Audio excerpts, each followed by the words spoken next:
লক্ষ্মীপুর এবং নোয়াখালী দুটি জেলা গত 50 দিন যাবৎ জলাবদ্ধতার শিকার। সবাই সকল সংবাদ মাধ্যমে এটাকে বন্যা বললেও আমরা এটাকে বন্যা বলছি না, কারণ এখানে কোনো বানের পানি আসেনি।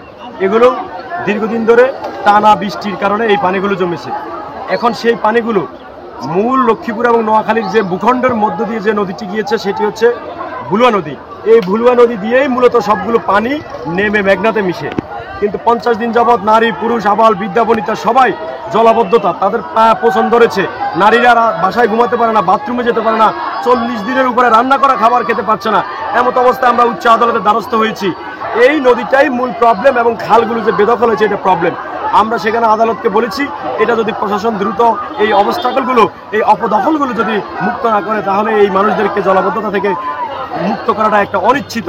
সেজন্য আমরা আদালতে গিয়েছি, আদালত আদেশ দিয়েছেন দখলচ্যুতির জন্য।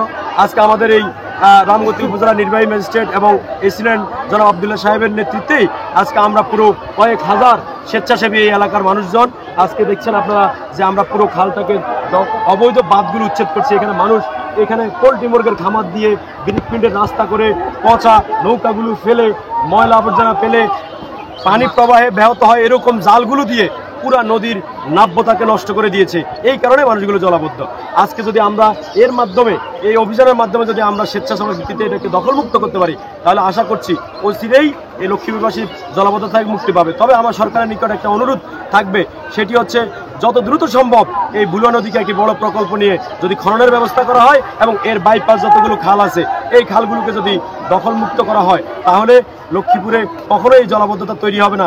প্রশাসন এখানে যদি কিছু অর্থ ব্যয় হয় সরকারের, কিন্তু তার চেয়ে বেশি সেভিংস হবে।